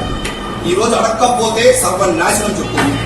సో ఆ రోజు ఆ మీటింగ్లో 1,00,000 మంది దగ్గరికి వెళ్ళి వాళ్ళు కాళ్ళు పట్టుకొని ఓట్లు అడగడానికి కూడా మేము రెడీగా ఉన్నాము, ఈ అరాచక పాలనని ఖచ్చితంగా మేము తొలగించాలి అన్న ఒక స్టేట్మెంట్ అయితే పాస్ చేశారు. సో దానికి వెనుక ఉన్న రహస్యం ఏమి సార్? అంటే అంత పెయిన్గా మీరు మాట్లాడారు కదా. లహవిన్ ఎక్కడ వర్కౌట్ చేసావో కానీ ఆ వీడియో మంచిగా పట్టావు. సో అది యాక్చువల్గా వచ్చేసి మా పార్టీ మొన్న జరిగినటువంటి March 14th ఆవిర్భావ సభలో మొట్టమొదటిసారిగా మేము మా నగిరి పార్టీ ఆఫీస్లో జరుపుకోవడం జరిగింది. ఆ రోజు మా యొక్క నాయకులతో మాట్లాడుతూ చెప్పిన మాట అది. నేను ఇప్పటికి కూడా ఆ మాటకు కట్టుబడి ఉన్నాం. ఎందుకంటే ఒక 1,00,000 మంది కాళ్ళు పట్టుకోవడానికన్నా సిద్ధమని మాట చెప్పడం చాలా కష్టము. కానీ మేము ఎందుకు చెప్పామంటే ఈరోజు రాష్ట్ర ప్రజల్లో ఉన్న సమస్యలతో పోల్చుకుంటే అది పెద్ద సమస్యే కాదు. రాష్ట్ర ప్రజలు పడుతున్న బాధలతో పోల్చుకుంటే 1,00,000 మంది కాళ్ళు పట్టుకోవడం మాకు పెద్ద ఇబ్బంది కూడా కాదు. ప్రజలు ఇబ్బంది పడుతున్న సమయంలో, ప్రజలు కష్టాల్లో ఉన్న సమయంలో పోల్చుకున్నట్టయితే మాకు అది పెద్దగా అది ఒక నామోషిగా కూడా మాకు అది తెలియట్లేదు. దానికి కారణం ఏంటంటే నేను కొంచెం చెప్తాను. ఆ మాట వెనక నిజంగానే మీరు అన్నట్టు ఒక పెయిన్ ఉంది. ఈరోజు తీసుకున్నట్టయితే ఆంధ్ర రాష్ట్రంలో గత 5 సంవత్సరాల్లో 30,000 మంది మహిళలు మిస్ అయిపోయారు. వాళ్ళు ఏమయ్యారో ఎక్కడ వెళ్ళారో తెలియలేదు. ఇంకా తీసుకున్నట్టయితే గంజాయి. ఈరోజు మనం అందరం కూడా మన పిల్లలు బాగుండాలని కోరుకుంటాం. ఈరోజు అన్ఫార్చునేట్ ఈరోజు గంజాయి కానీ లేకపోతే చాలా మాదక ద్రవ్యాల్లో కూడా ఈరోజు ఆంధ్ర రాష్ట్రం చాలా టాప్ ప్లేస్లో ఉంది. పోనీ చదువుకున్న దాంట్లోనే ఆంధ్ర రాష్ట్రం మంచిగా వెళ్తాంధ్రా అంటే నాడు నేడు అని అది చెప్పి కేవలం స్కూళ్ళ గోడలకు రంగులు కొట్టారు తప్ప పిల్లల జీవితాల్లో అయితే మాత్రం ఏ మార్పు తీసుకురాలేదు. నేషనల్ యావరేజ్ లిటరసీ రేటు కూడా 73% ఉంటే ఈరోజు మనం మాట్లాడుతూ ఉన్నాం. ఆంధ్ర రాష్ట్రంలో ఏదన్నా మాట్లాడితే మా వాళ్ళు ఇంగ్లీష్ మాట్లాడడం తప్పు కాదు సార్. కానీ ఆంధ్ర రాష్ట్రంలో కేవలం ఈరోజు మన నేషనల్ లిటరసీ రేట్ కంటే కూడా మనం తక్కువలో ఉన్నాం. దేశంలో మన అందరికంటే కూడా వెనకున్నాం. 66% లిటరసీ రేట్ ఉంది. సో ఇలాగా తీసుకున్నట్టయితే మీరు పిల్లలు తప్పిపోవడంలో తీసుకున్నట్టయితే, స్టైల్ ట్రాఫికింగ్లో తీసుకున్నట్టయితే బీహార్, ఒరిస్సా వాళ్ళతో అయితే కూడా మన ఏపీ నంబర్ 2లో ఉన్నాయి. ఈ విధంగా తీసుకున్నట్టయితే ఒక ఇండస్ట్రీస్ పెట్టుబడి తీసుకున్నాం అనుకోండి, ఈరోజు నిజం చెప్పాలంటే 100 రూపాయల్లో మనకు వచ్చిన పెట్టుబడి మన విదేశీ పెట్టుబడిలో నుంచి 42 పైసలు మాత్రమే. ఎంతసేపు ఒక అమ్మఒడి వేసాము, లేకపోతే నాడు నేడులో నేను చేశాను, లేకపోతే తాతలకి పెన్షన్ ఇచ్చాను అని చెప్పి ఆ మాటలే చెప్పి ప్రజల్ని ఇంకా కూడా మభ్యపెట్టి అసలైనటువంటి ఒక అభివృద్ధి చేయకుండా డెవలప్మెంట్, ప్రజల జీవితాల్లో డెవలప్మెంట్ కాకుండా ఒక్క పోలవరం ప్రాజెక్ట్ అన్నారు. ఈరోజు చెప్తున్నాను, ఈరోజు ఏప్రిల్లో ఈరోజు చూడండి వాటర్ స్కార్సిటీ స్టార్ట్ అయిపోయింది. ఈరోజు కేవలం పోలవరం నిర్లక్ష్యం వల్లే ఈరోజు ఆంధ్ర రాష్ట్రంలో చాలా మండలాలు కరువు కిందకి వెళ్ళిపోయినాయి. సో ఆ ప్రాబ్లం తీసుకున్నా. క్యాపిటల్ సిటీ తీసుకున్నట్టయితే 3 రాజధానులు లేదు. సో నాకు ఇన్ని ప్రాబ్లమ్స్ ముందు నగిరి ప్రజలు కాలు పట్టుకోవడం నాకు పెద్దగా తప్పేం కాదనిపించింది. నేను ఇప్పుడు కూడా మళ్ళా మాట నిలబడతాను. రేపు ఆంధ్ర రాష్ట్రంలో ప్రతి జన సైనికుడు ఒక అడుగు తగ్గి ప్రతి ఊర్లో కూడా ఈ యొక్క ఏదైతే జరిగిందో దాన్ని మనం చూపించి ప్రజల్ని మనం కన్విన్స్ చేయాలా. ఒక సందర్భంలో ఇంట్లో వాళ్ళు కూడా మళ్ళీ ఒక మాట అంటారు, రే నీ కాలు పడతాను రా మారురా నేను ఒకసారి అనేసి. అన్నంత మాత్రాన తల్లి తండ్రి కాలు పట్టుకున్నంత మాత్రాన అది తప్పు కాదు. మార్పు కోసం ఆ పని చేయడానికి ఎప్పటికైనా జనసేన సిద్ధంగానే ఉందని మనస్ఫూర్తిగా తెలియజేసుకుంటూ మీరు ఆ వీడియో చూపించి మరొకసారి ఈ విషయాలంతా ప్రజలకు తెలియజేసినందుకు నేను మీకు హార్ట్ఫుల్గా నేను థ్యాంక్స్ చెప్తున్నాను నవీన్ గారు. సార్, రీసెంట్గా మెగాస్టార్ చిరంజీవి గారు సో పొలిటికల్ ఎంట్రీ ఇచ్చారు, దాని తర్వాత సైలెంట్ అయిపోయారు. సో ప్రస్తుతం మళ్ళీ రీఎంట్రీ కోసం చాలామంది అభిమానులు వెయిట్ చేస్తున్నారు. ఈ తరుణంలోనే సీఎం రమేష్ గారు, అదే అనకాపల్లి ఎంపీ అభ్యర్థి సీఎం రమేష్ గారికి సంపూర్ణ మద్దతు ఇస్తారని ఒక వీడియో క్లిప్ అయితే రిలీజ్ చేయడం జరిగింది. సో ఇండైరెక్ట్గా జనసేనకు సపోర్ట్ చేస్తున్నట్టు, అంటే వాళ్ళ తమ్ముడు పార్టీ అయినటువంటి పవన్ కళ్యాణ్ గారికి సపోర్ట్ చేసినట్టు అనుకోవచ్చా? నిజంగా అది ఈ టైంలో అదొక పెద్ద బూస్ట్ చెప్పాలంటే పార్టీకి. ఎప్పుడు కూడా చిరంజీవి గారి బ్లెస్సింగ్స్ పవన్ కళ్యాణ్ గారికి ఉంటున్న విషయం అందరికీ తెలుసు. రామ్ చరణ్ గారు కానీ, లేకపోతే వాళ్ళ కుటుంబ సభ్యులు అల్లు అర్జున్ కానీ, తర్వాత రామ్ చరణ్ గారు కానీ, సాయి ధర్మతేజ్ కానీ, వరుణ్ తేజ్ కానీ, నాగబాబు గారు అయితే డైరెక్ట్గా వచ్చి పనే చేస్తున్నారు. సో కళ్యాణ్ గారికి ఎప్పుడు కూడా కుటుంబ సభ్యులు దూరంగా అయితే ఎప్పుడూ లేదు. కానీ ఈసారి మాత్రం మా బిగ్ బాస్ డైరెక్ట్గా చెప్పడం మాత్రం నిజానికి చెప్పాలంటే అందరికి కూడా చాలా జోష్ నింపింది. ముఖ్యంగా చాలామంది మెగాభిమానులు కూడా, కొంతమంది దూరంగా ఉన్న వాళ్ళు కూడా ఎప్పుడైతే ఆ స్టేట్మెంట్ ఇచ్చారో ఆ తర్వాత చిరంజీవి గారి మీద అభిమానంతో వాళ్ళందరూ కూడా ఈరోజు జనసేన పార్టీకి మద్దతుగా నిలుస్తున్నారు. అంటున్నారు పిఠాపురంలో కూడా చిరంజీవి గారు వచ్చి ప్రచారం చేస్తారు అని. నేనైతే మా బాస్ స్టేట్మెంటే చాలు, పిఠాపురంలో కానీ ఆంధ్ర రాష్ట్రంలో ఈసారి రాజకీయాల్లో మార్పులు తీసుకురావడానికి. So always big boss blessings మా పొలిటికల్ బాస్కు ఎప్పుడూ ఉంటుందని తెలియజేసుకుంటూ, రియల్లీ ఇది ఒక మంచి ఫ్యాక్టర్. థ్యాంక్ యూ ఈ టైంలో చిరంజీవి గారిని గుర్తు చేసినందుకు. ఎందుకంటే స్వతహాగా చిరంజీవి గారు అంటే నాకు చాలా అభిమానం, నాకు చాలా చాలా ఇష్టమైన వ్యక్తి. సో ఈ ఇంటర్వ్యూలో ఆయన్ని గుర్తు తెచ్చుకోవడం కూడా సక్సెస్కి ఒక ఇది తీసుకుంటాం. చిరంజీవి గారి గురించి మళ్ళీ మాట్లాడే అవకాశం వస్తుంది. అదొక అవినయ్ ఒక మాట చెప్తాను చిరంజీవి గారి గురించి. చిరంజీవి గారి అభిమానులు ఎవరన్నా కానీ, ఆయన అభిమానించిన వాళ్ళు ఎవరు కూడా ఇప్పటివరకు కూడా మంచి స్థాయిలో ఉన్నారు, ఉన్నతమైన స్థానంలో ఉన్నారు, ఎవ్వరు కూడా చెడిపోలేదు. నిజంగా మనం లైఫ్లో ఒక ఇన్స్పిరేషన్ చిరంజీవి గారిని తీసుకుంటే వాళ్ళ జీవితాలు సెటిల్ అయిపోతుంది అన్న దాంట్లో నేను కూడా ఒక ఎగ్జాంపుల్గా నేను చెప్తాను. సో మా ఇంట్లో మా తమ్ముడు కానీ, లేకపోతే నేను కానీ, లేకపోతే ఇంకొకరు కానీ, మా వాళ్ళు ఎవరన్నా కానీ మేమందరూ కూడా చిరంజీవి గారు బాగా ఉంటాం. ఈరోజు అందరూ కూడా మంచిగా సెటిల్ అయినాం. సో డెఫినెట్లీ ఫ్యామిలీ మెంబర్స్తో పాటు చిరంజీవి గారిని కూడా మా ఫ్యామిలీ మెంబర్గా అనుకున్నాం కాబట్టి లైఫ్లో సెటిల్ అవ్వడానికి ఆయన ఒక మంచి ఇన్స్పిరేషన్ మాకు. సో ఉమ్మడి కూటమిలో భాగంగా మొత్తంగా మీకు 24 సీట్లు వస్తాయని అందరూ ఎక్స్పెక్ట్ చేశారు. సో అదేవిధంగా 24 సీట్లు ఫస్ట్లో మీకు కేటాయించడం జరిగింది. దాని తర్వాత బీజేపీ అలయన్స్ రావడం ద్వారా జనసేన పార్టీ 21 సీట్లకే పరిమితమైంది. 3 సీట్లు వచ్చి బీజేపీకి కేటాయించడం జరిగింది. సో చాలా వరకు అసమ్మతి సెగ అయితే జనసేన పార్టీ తరఫున చాలా వరకు క్యాండిడేట్లు, అదేవిధంగా పోతిన మహేష్ గారు కానీ, సో ఇట్లా చాలా వరకు రాజీనామాలు చేయడం కూడా జరిగింది. సో ఇది ఒక ఇదిగా జనసేనకి ఏదైనా ఇంపాక్ట్ అయ్యే అవకాశం ఉందా? ఎంటైర్ ఆంధ్రప్రదేశ్ రాష్ట్రంలో రెండు తెలుగు రాష్ట్రాల్లో ఎవరెవరైతే జనసేన పార్టీలో ఉండి తర్వాత జనసేన అధినేతని వ్యతిరేకించి వెళ్ళిపోయారో వాళ్ళ యొక్క రాజకీయ భవిష్యత్తు ఒకసారి చెక్ చేసుకోండి మీరు.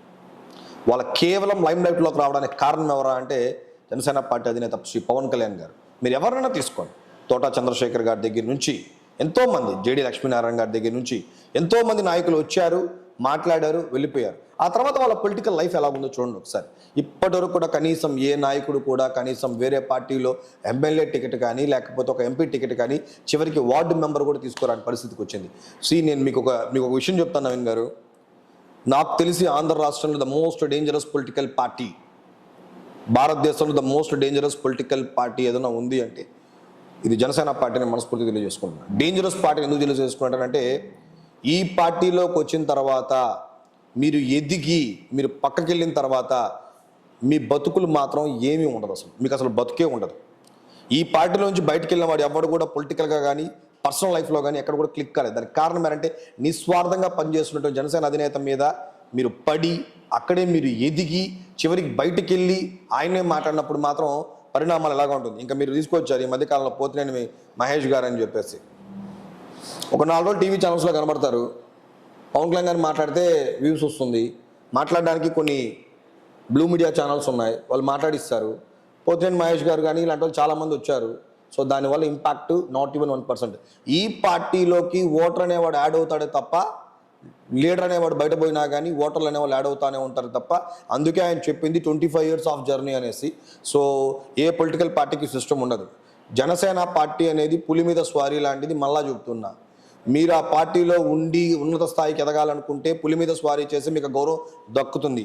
అలా కాదు అని విర్రవీగి పులి కంటే నేనే పవర్ఫుల్ అనుకో నువ్వు ఎప్పుడైతే దిగుతావో ఆ పులితో పాటు ఉన్నటువంటి మిగిలిన మాలాంటి పుల్లంతా కూడా మిమ్మల్ని మింగేయడం జరుగుతుంది. ఎందుకంటే మీరు మీరు మీరు మీరు ఆ పుల్లే చెప్పాలనుకున్నప్పుడు మాత్రం ఒప్పుకొని మనస్ఫూర్తి తెలియజేసుకుంటున్నాను. వైఎస్ఆర్ కాంగ్రెస్ పార్టీ అధ్యక్షుడు ప్రస్తుత ముఖ్యమంత్రి వై జగన్మోహన్ రెడ్డి గారు సామాన్య కార్యకర్తలు తీసుకొచ్చి మీలో ఒక్కడిని తీసుకొచ్చి నేను నిలబెడుతున్నాను, మీరు గెలిపించిందంట. ఇప్పుడు ఉదాహరణకు సింగనమల నియోజకవర్గం, అదేవిధంగా అనంతపురం జిల్లాలో సింగనమల, అదేవిధంగా మడకశిర.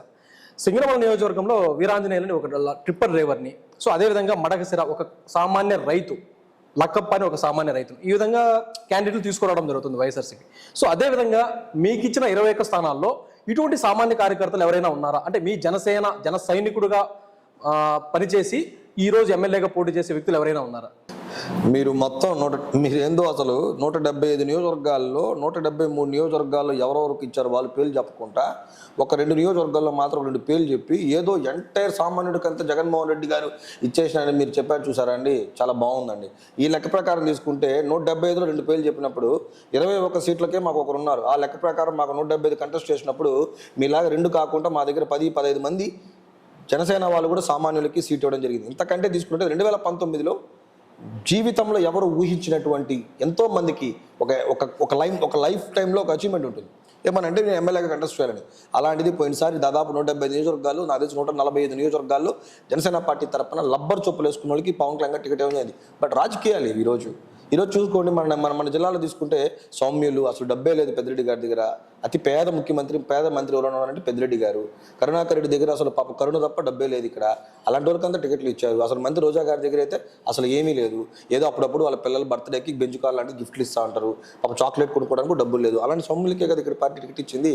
కాబట్టి ఇలాంటివి కూడా చెప్పాలండి. మీరు ఏదో ఒక 2 సీట్లు మరకసిరలో ఒక లారీ ట్రిప్పర్ డ్రైవర్కి ఇచ్చారని లేదా ఇంకో చోటకి ఇచ్చారని కాకుండా మొన్న స్టేట్మెంట్ ఇస్తారు. బుట్టా రేణుకా గారు పాపం అంతంత మాత్రాన్ని అంటారు. మళ్ళీ తీరా చూస్తే ఒక 250 కోట్లు 400 కోట్లు ఉన్నది.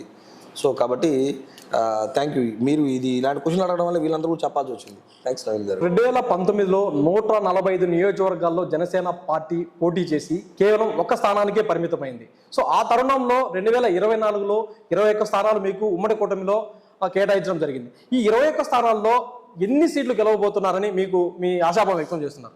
యాక్చువల్లీ మా అధినేత స్ట్రైక్ రేట్ 100% స్ట్రైక్ రేట్స్ ఉండాలి అన్నారు.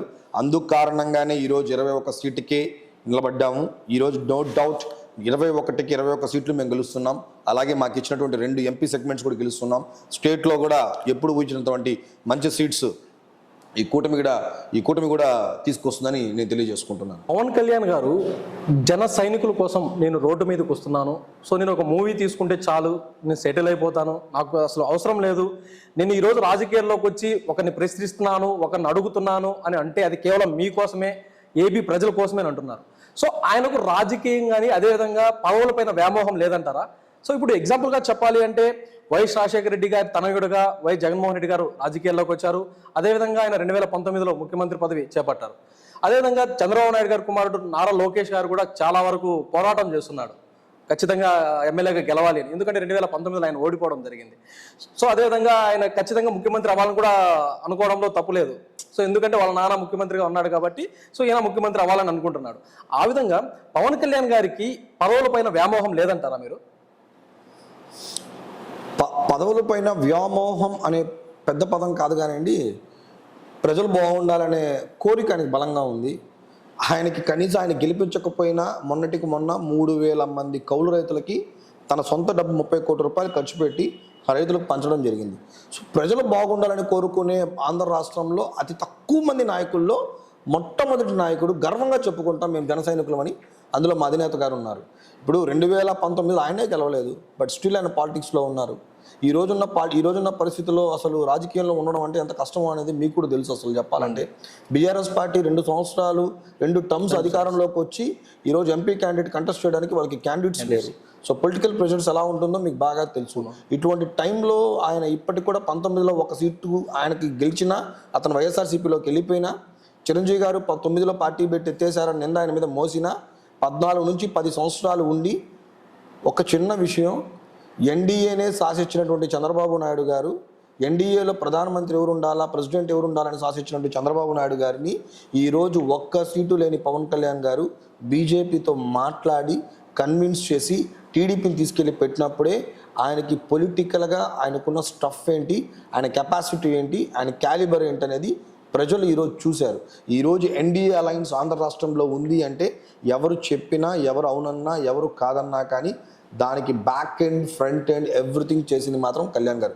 దట్ మీన్స్ ఒక ప్రధానమంత్రి గారిని కన్విన్స్ చేయగలిగే ఆయనకి రాజకీయంగా ఆయనకున్న వ్యూహాలు, మీరు అనుకున్నట్టు మేము కూడా ఖచ్చితంగా భవిష్యత్తులో ఆయన ఉన్నతమైన స్థానంలో చూడాలనుకుంటాం.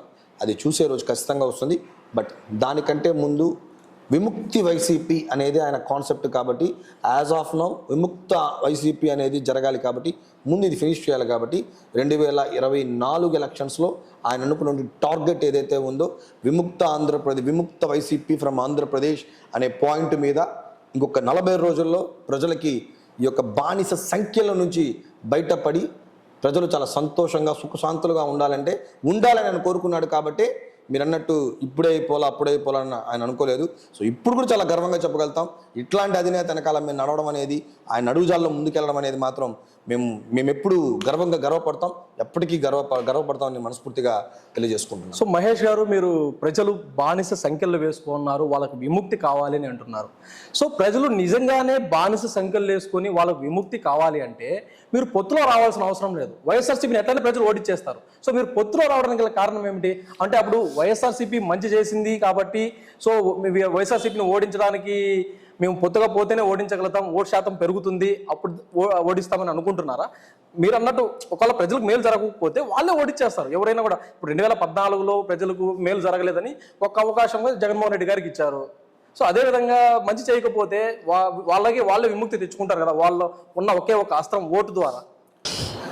వై నాట్ 175 అని చెప్పిన జగన్మోహన్ రెడ్డి గారు గత 6 నెలల ముందు స్లోగా 175 కాస్త ఏ నెంబర్కి వస్తుందో వాళ్ళకి అర్థమైపోయింది. ఇంకొక 2 నెలల్లో అది ఏ నెంబర్ పడుతుందో తెలుసు. మీరు అన్నట్టు ప్రజలకి అంతా చేసేసినాం, అంతా బాగున్నారు, ప్రజలకి ఏమి ఇబ్బంది లేదు, మేము బటన్లు బాగా నొక్కేసాం అనేటప్పుడు మీరు ఎందుకండి మరి ఇంతమంది క్యాండిడేట్లు మీరు మార్చాల్సి వచ్చింది? ఎందుకు విజయసాయి రెడ్డి గారిని తీసుకువచ్చి నెల్లూరు ఎందుకు వేశారు? చంగారెడ్డి ఇక్కడ ఉన్నటువంటి చెవిరెడ్డి భాస్కర్ తీసుకెళ్ళి ఒంగోలు ఎందుకు వేశారు? ఎందుకు అనకాపల్లి నుంచి గుడివాడకి వేశారు?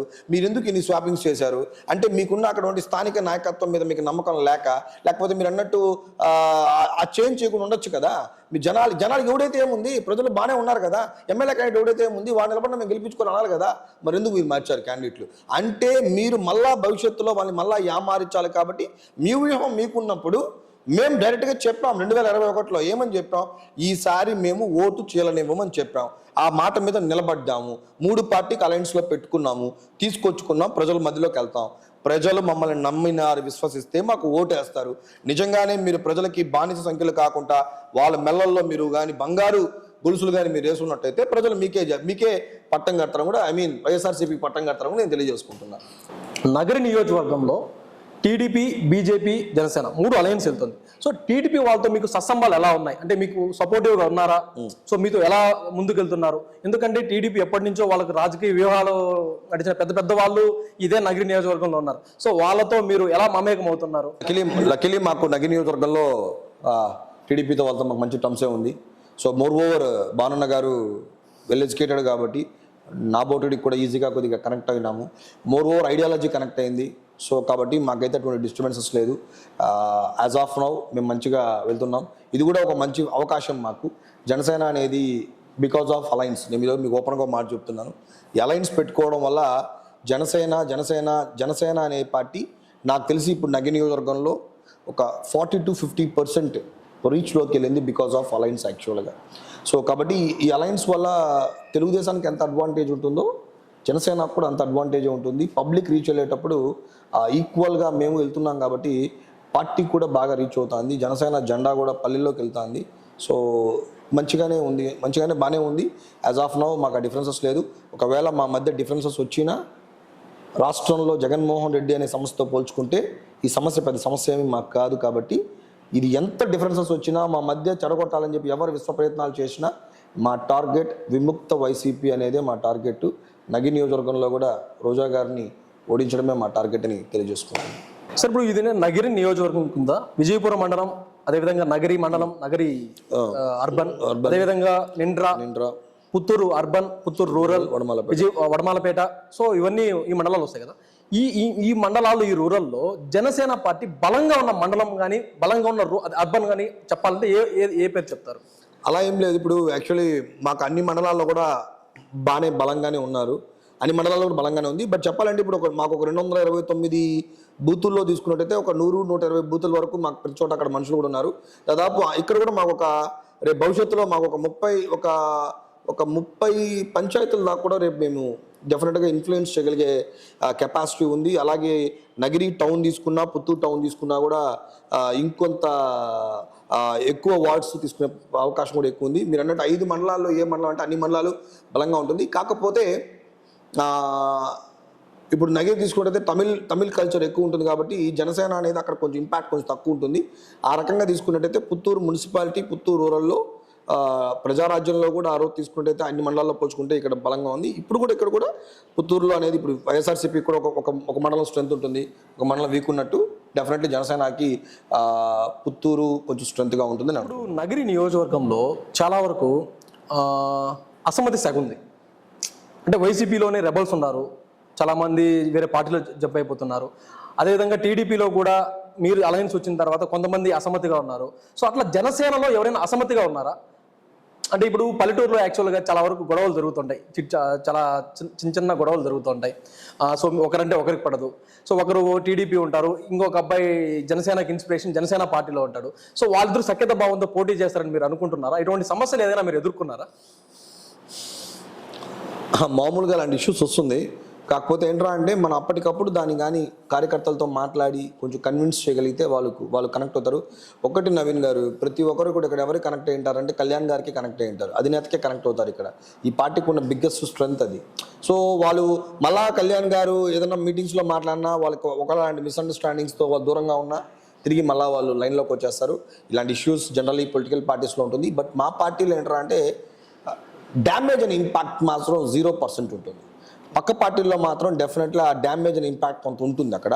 ఈ పార్టీలో మాత్రం ఏంటంటే లీడర్స్ బయట పోయినా కానీ డ్యామేజ్ ఇంపాక్ట్ అనేది 0% ఉంటుంది. బికాజ్ వెళ్తే లీడర్ మాత్రమే పోతాడు తప్ప క్యాడర్ ఎవడు పోడు. ఇన్ కేస్ అలా డిఫరెన్సెస్ ఉన్నా కానీ నేనైతే మాత్రం నా లెవెల్లో నేను వాళ్ళతో మాట్లాడి కొంచెం సార్ట్అవుట్ చేసుకుంటూ ఉంటాం అలాంటి విషయాలు. ఒకటండి, ఐడియాలజీ ఈజ్ వెరీ ఇంపార్టెంట్. సిద్ధాంతం చాలా బలంగా ఉండాలి. ఈరోజు చూడండి, సిద్ధాంతం లేదు కాబట్టి బీఆర్ఎస్ పార్టీ లేచిపోతుంది. రేపు చూడండి 2024లో వైఎస్ఆర్సీపీ కూడా సిద్ధాంతం లేదు. జగన్మోహన్ రెడ్డి గారు ఒక్క ఛాన్స్ అనేది తన సిద్ధాంతం. ఆ ఒక్క ఛాన్స్ జనం ఇచ్చేసినారు. రెండో ఛాన్స్ అడగలేదు ఆయన, ఒక్కసారి ఛాన్స్ ఇచ్చినారు. ఒక ఛాన్స్ అయిపోయింది, ఇంకా ఛాన్సెస్ లేదు ఇంకా. సో ఇదే అవకాశం జనసేన ఒక్క అవకాశం అని 2029లోను 2034లో జనసేన పార్టీ అడగదంటారా? జనసేన ఒక్క అవకాశం అని ఏ రోజు అడగదు.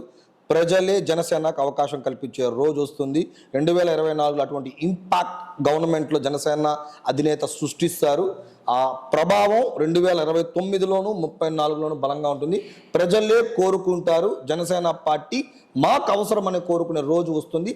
అది వచ్చిన రోజే కళ్యాణ్ గారు కూడా ముఖ్యమంత్రి స్థానంలో కూర్చోవడానికి కూడా ఆయన ఇష్టపడతారే తప్ప జగన్మోహన్ రెడ్డి గారు లాగా ఒక ఛాన్స్ అనో లేకపోతే ఇంకోటనో అడిగే పరిస్థితిలో మా అధినేత ఉండరని మనస్ఫూర్తిగా తెలియజేస్తాను. కాకపోతే చంద్రబాబు నాయుడు గారు ఇదే నా చివరి ఎలక్షన్, నాకు ఒక అవకాశం ఇవ్వండి అని అడుగుతున్నారు కదా. సో ఇది ఏమైనా ఈసారి వర్కౌట్ అవుతుందా? జగన్మోహన్ రెడ్డి గారికి 2019లో వర్కౌట్ అయినట్టు ఒక అవకాశం ఉంది, నాకు ఇదే చివరి ఎన్నికలు, సో ఇంక నేను పోటీ చేయను అని చంద్రబాబు నాయుడు గారు అయితే అక్కడక్కడ మీటింగ్లు అయితే చెప్పడం జరుగుతుంది. సో ఈ విధమైన వర్కౌట్స్ ఏమైనా జరుగుతాయి ఈసారి 2024లో? చంద్రబాబు నాయుడు గారు చివరి ఎన్నికలు అని చెప్పారని మీరు ఎక్కడన్నా నాకు వీడియో క్లిప్ చూపించండి డిబేట్ లో. చాలా వరకు యూట్యూబ్ లో కూడా ఉంటుందండి. అలా కాదండి నవీన్, చాలా వరకు నేను 2024లో ఏ రాజకీయ నాయకుడు గారు ఇప్పుడు చంద్రబాబు నాయుడు గారు ఎక్కడన్నా ఇదే నా చివరి ఎన్నికలని ఏడన్నా మాట చెప్పండి. చంద్రబాబు నాయుడు గారికి ఇదే చివరి ఎన్నికలు అని చెప్పి వైఎస్ఆర్సీపీ మాట్లాడతారు. మీరు అదే మాట చెప్తున్నారు తప్ప చంద్రబాబు నాయుడు యారు చెప్పారో ఇప్పుడు నేను ఉన్నాను, యూట్యూబ్ ఓపెన్ చేసి చూపించండి. సో చంద్రబాబు నాయుడు గారు చూపించండి, చంద్రబాబు నాయుడు చివరి ఎన్నికలు యాడ్ చెప్పారో చూపించండి ఒకసారి. ఎవరన్నా చెప్తారా అండి చివరి ఎన్నికలు అనేసి? అలా ఎవరు చెప్పరండి. మనం చెప్పేస్తా ఉన్నాం వైఎస్ఆర్సీపీ చెప్తాంది ఇదే సో ఏదైనా సెంటిమెంట్ వర్కౌట్ అవుతుందని చివరి ఎన్నికలు అంటున్నారేమో తెలియదు కదా. ఈసారి మాకు సెంటిమెంట్ కంటే కూడా వీళ్ళు ప్రజలకు చేసిన గాయం చాలా పెద్దది కాబట్టి దానికి ఆయింట్మెంట్ మా దగ్గర ఉందని మేము చెప్తున్నామే తప్ప సెంటిమెంట్స్ నమ్ముకోవట్లేదండి. ప్రజలకి ఈ ప్రభుత్వం చాలా గాయాలు చేసింది, ఆ గాయాలకు సంబంధించిన ఆయింట్మెంట్ మా దగ్గర ఉంది కానీ సెంటిమెంట్ కాదండి. ఇదే నగిరి నియోజకవర్గం నుంచి 2029, 2034, 39 సో ఈ ఎలక్షన్లో మహేష్ మెరుపుల గారిని ఒక ఎమ్మెల్యే అభ్యర్థిగా చూడవచ్చా?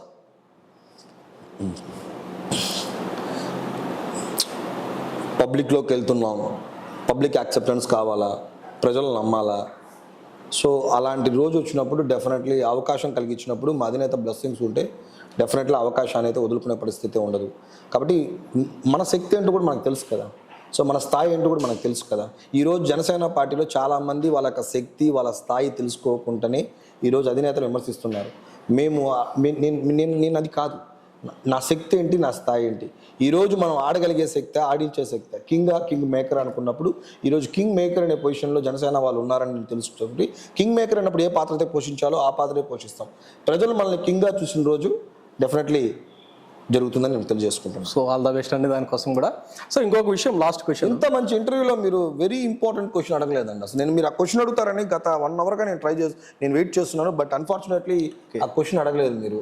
సో ఏంటండి అంటే సొంత జగన్మోహన్ రెడ్డి గారి చెల్లెలే బయట వచ్చి సునీత గారు, షర్మిల గారు మా నాన్ని మా చిన్నాన్ని చంపేశారని అనే క్వశ్చన్ని దాని ఇంపాక్ట్ ఉండదని అంటారా పబ్లిక్లో? సో ఖచ్చితంగా ఇంపాక్ట్ అయితే ఉంటుందండి. ఎందుకంటే ఒక మహిళలు ఇద్దరు వచ్చి బయట వచ్చి ఖచ్చితంగా మా చిన్నాన్ని చంపింది అవినాష్ రెడ్డి అని చాలా వరకు వాళ్ళు చెప్తున్నారు.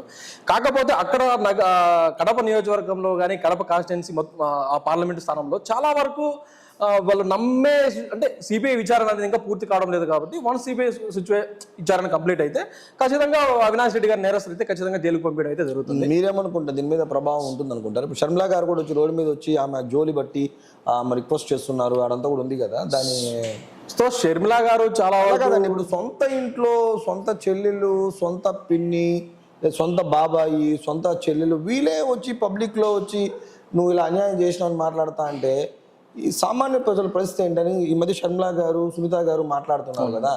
సో అది మీరు కూడా మీకు అది ఎలా అనిపిస్తుంది అనేది నాకు అర్థం కావట్లేదు. వైఎస్ రాజశేఖర రెడ్డి గారి వారసురాలుగా వైఎస్ షర్మిలా గారు రీసెంట్గా కాంగ్రెస్ పార్టీలో చేరి అక్కడ ఏపీపీసీసీ అధ్యక్షురాలుగా పదవులు చేపట్టారు. సో ఇప్పుడు ఎలక్షన్లో కూడా చాలా వరకు ప్రచారం చేస్తున్నారు. ఆమె కూడా కడప పార్లమెంట్ నుంచి పోటీ చేస్తున్నారు. రీసెంట్గా నగిరి నియోజకవర్గంలో కూడా ఆమె ప్రచారం అయితే చేసింది. సో ఆమె ప్రచారం కానీ ఆమె కంటెస్ట్ చేయడం వల్ల వైఎస్ఆర్సీపీ పార్టీకి కానీ అదేవిధంగా ఇక్కడ నగిరి నియోజకవర్గంలో సో పోచంరెడ్డి రాకేష్ రెడ్డి గారిని కంటెస్ట్ చేపిస్తున్నారు కాంగ్రెస్ పార్టీ. సో ఈ ఇంపాక్ట్ అనేది రోజా గారికి ఏమైనా ఉంటుందా? ఖచ్చితంగా కాంగ్రెస్ ఇంపాక్టు, షర్మిలా గారి ఇంపాక్టు నగిరి నియోజకవర్గం మాత్రమే కాదు, ఎంటైర్ స్టేట్ కూడా ఆ ఇంపాక్ట్ అనేది డెఫినెట్లీ ఉంటుంది. అంటే ఇంపాక్ట్ ఎంత ఉండొచ్చునా అంటే నేను అనుకోవడం ఒక 2% ఆఫ్ ఇంపాక్ట్ వాళ్ళకి ఉంటుంది. ఇంకోటి ఏంటంటే 2% ఏదైతే ఉందో అది డెఫినెట్లీ వైఎస్ఆర్సీపీ ఓటు బ్యాంకే ప్రాబ్లం అవుతుంది తప్ప జనసేన నుంచి ఒక్క ఓటు కాదు కదా, ఒక్క ఓటు కూడా ట్రాన్స్ఫర్ అయ్యే పరిస్థితి లేదు కాంగ్రెస్కి. తెలుగుదేశం కంచి వాళ్ళ ఓట్ బ్యాంక్ వాళ్ళ నుంచి ట్రాన్స్ఫర్ అయ్యేది కాదు. బేసికలీ వైఎస్ఆర్సీపీకి బేసే లేదు. యాక్చువల్ చెప్పాలంటే వైఎస్ఆర్సీపీ బేస్ ఏదంటే కాంగ్రెస్ కాబట్టి డెఫినెట్లీ దాని ఇంపాక్ట్ అయితే మాత్రం వైఎస్ఆర్సీపీ మీద ఉంటుంది. ఇక్కడ కూడా దాని ఇంపాక్ట్ ఖచ్చితంగా ఉంటుందని తెలియజేసుకుంటున్నా. కడప పార్లమెంట్లో వైఎస్ఆర్సీపీ క్యాండిడేట్గా వైఎస్ అవినాష్ రెడ్డి గారు పోటీ చేస్తున్నారు. అదేవిధంగా కాంగ్రెస్ పార్టీ నుంచి వైఎస్ రాజశేఖర్ బిడ్డ వైఎస్ షర్మిలా గారు పోటీ చేస్తున్నారు. కాకపోతే అక్కడ మీ ఎన్డీఏ కూటమి నుంచి భూపేష్ రెడ్డి గారిని పోటీ చేపిస్తున్నారు. రీసెంట్గా చంద్రబాబు నాయుడు గారి ద్వారా వచ్చిన ఒక ఇన్ఫర్మేషన్ ఏంటంటే అక్కడ కడప పార్లమెంట్లో ఎన్డీఏ ఫ్రెండ్లీ కంటెస్ట్ చేస్తుంది అంటున్నారు. సో అంటే అక్కడ వైఎస్ అవినాష్ రెడ్డి గారిని ఓడించడమే మీ లక్ష్యం అంటున్నారా?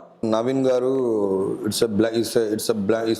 అది ఈ క్వశ్చన్ అసలు ఎలా చెప్పాలంటే ఎన్డీఏ అనేది బీజేపీ లీడ్ చేస్తుంది, అక్కడ కాంగ్రెస్ పార్టీ, ఈ పక్క వైఎస్ఆర్సీపీ పార్టీ. చంద్రబాబు నాయుడు గారు అలాంటి ప్లేసెస్లో ఒక ఫ్రెండ్లీ ఎన్విరాన్మెంట్ ఎలక్షన్ పోతానంటే అసలు ఎన్డీఏ ఒక ప్రైమ్ లక్ష్యమే చంపేసినట్టు అవుతుంది. సో కాబట్టి అలాంటివన్నీ ఒక అపోహలే తప్ప అక్కడ చాలా సీరియస్గా కంటెస్ట్ చేస్తున్నారు. నాకు తెలిసి బహుశా ఆ 2 ఓట్లు చీలి అది ఎన్డీఏ అభ్యర్థికి ఫేవర్ అయినా ఆశ్చర్యపడాల్సిన అవసరం లేదని కూడా మాకు రిపోర్ట్స్ వస్తుంది. సో కడపలో కూడా ఈసారి డెఫినెట్లీ ఎన్డీఏ అభ్యర్థి గెలుస్తున్నారనే విషయం కూడా నేను తెలియజేస్తున్నాను. 2014లో ఉమ్మడి అభ్యర్థిగా అప్పుడు గాలి ముద్దుకృష్ణ నాయుడు గారు నగిరి నియోజకవర్గం నుంచి పోటీ చేశారు. సో అప్పుడు జనసేన పార్టీ తరపున మీరు ఆయనతో చాలా సఖ్యత భావంతో అప్పుడు మీరు ప్రచారంలోకి వెళ్ళారు. సో అప్పుడు గాలి ముద్దుకృష్ణ నాయుడు గారి యొక్క ప్రచారం కానీ రాజకీయ వ్యూహాలకి ప్రస్తుతం 2024లో మళ్ళీ మీరు పొత్తులో భాగంగా గాలి భానుప్రకాష్ గారికి పోటీ చేస్తున్నారు. సో తండ్రికి తనయుడికి మధ్య రాజకీయ తేడా ఏమన్నా ఉన్నాయా? నవీన్ గారు యాక్చువల్గా వచ్చేసి 2014లో టీడీపీ అలయన్స్ పెట్టున్నా కానీ నేను అప్పుడు 2014లో March 14 పార్టీ పెట్టారు. ఎలక్షన్స్ జరిగి ఒక 4 రోజులకి వచ్చింది కాబట్టి అప్పుడు నిజంగా చెప్పాలంటే అలయన్స్లో తిరిగిన దాఖలు లేవు. ఇక్కడ కనీసము ఇక్కడ జనసేన అనే పదం యూజ్ చేసి టీడీపీ వాళ్ళు వెళ్ళిన దాఖలు లేదు. ఆ రోజు అలయన్స్ అనేది అసలు ఆ రోజు అలయన్స్ అనేది ఏంటంటే కనబడకుండా ఏదో మామూలుగా జరిగింది తప్ప అప్పటికి ఇప్పటికి చాలా తేడా ఉంది. ఇప్పుడు 3-4 మంత్స్గా అధినేతలు మాట్లాడుకుంటున్నారు, మమ్మల్ని మెంటలీగా ప్రిపేర్ చేశారు, మేము కలిసి కార్యక్రమాలు చేస్తున్నాం, కలిసి ప్రచారం చేస్తున్నాం, కలిసి తిరుగుతున్నాం. సో నాకు తెలిసి అప్పుడు 0.5% ఇంపాక్ట్ ఉంటే ఈసారి అలయన్స్ పాయింట్ ఆఫ్ వ్యూలో మేము 99.5% ఇప్పుడుంది, కానీ అప్పుడైతే మాత్రం లేదు. బహుశా మీరు అన్నట్టు మేము ఆ రోజు ముద్దుకృష్ణ నాయుడు గారితో కూడా తిరిగింది లేదు, నాకు అంత పరిచయం కూడా లేదు. బట్ ఇప్పుడు అలయన్స్లో భావన గారితోనే మేము తిరుగుతున్నాం. It's a very good journey. The best candidate, నగిరికి చాలా మంచి క్యాండిడేట్ భావనన్న గారు. డెఫినెట్గా కూటమి అభ్యర్థి ఇక్కడ గెలుపొందాలా, మనం భావనని ఖచ్చితంగా గెలిపించుకోవాల్సిన అవసరం నగిరికి ఎంతన్నా ఉందని నేను ఈ ఇంటర్వ్యూ ముఖంగా తెలియజేసుకుంటున్నాను. సార్, ఫైనల్గా నగిరి నియోజకవర్గ ప్రజలకు మన ఛానల్ ద్వారా మీరు ఏం చెప్పాలనుకుంటున్నారు? సో ఫైనల్గా ఈరోజు ఇంటర్వ్యూలో నవీన్ గారు చాలా క్వశ్చన్స్ చేశారు, మంచిగా ఉంది. ఈ నగిరి ప్రజలకు నేను తెలియజేయాలనుకుంటున్నానంటే ఈసారి మనం ఈ ఎలక్షన్స్ ఏదైతే ఉందో ఇది నగిరి భవిష్యత్తుకు సంబంధించిన ఎలక్షన్స్. నగిరిలో ఉన్నటువంటి బీసీ నాయకులకి, బీసీ సోదరులకు, అక్కడ ఉన్నటువంటి చేనేత కార్మికులకు కూడా ఇది యొక్క భవిష్యత్తు సంబంధించిన ఎలక్షన్స్. మీరు చూశారు, గత ఎలక్షన్లో మీకు 500 యూనిట్లు ఫ్రీ ఇస్తా అన్నారు. అది ఏ విధంగా అయితే ఇంతవరకు కూడా అది ఫ్రీ ఇవ్వకపోవడం అనే దానివల్ల ఈరోజు మీరు చింతలపట్టిడ, ఏకాంబరకుప్పం, సత్రవాడ, అలాగే పుత్తూరు లాంటి ప్రాంతాల్లో ఎంతోమంది చేనేత కార్మికులు వాళ్ళ దగ్గర 10 మగ్గాలుంటే ఈరోజు కేవలం 2 మగ్గాలకే వాళ్ళు పరిమితం అయిపోయారంటే దానికి కారణం ఈ ప్రభుత్వం తీసుకున్న నిర్ణయాలను మనస్ఫూర్తిగా తెలియజేసుకుంటున్నాము. కానీ ఇలాంటి విషయాలన్నీ కూడా మనసులో పెట్టుకొని, అలాగే నగిరి అభివృద్ధికి సంబంధించి కూడా మీరు ఒకసారి చూడండి, ఏ మాత్రం మనకి అభివృద్ధి కూడా ఏ మాత్రం కనబడలేదు. ఒక ఏపీఐసి చైర్మన్గా ఉండి కూడా ఒక పరిశ్రమ తీసుకురాకపోవడం, ఒక ఉద్యోగం సృష్టించకపోవడం అనే దాన్ని కూడా ఇక్కడ నుండి యువత ముఖ్యంగా గుర్తుపెట్టుకోవాలా. అలాగే మన నగిరి అంటేనే కొండలు. ఈరోజు చూసినట్టయితే ప్రతి కొండ కూడా బోడికుండ అయిపోయింది, ఎక్కడ కూడా కొండలు లేని పరిస్థితి, చెరువులో మట్టి తీసేసిన పరిస్థితి.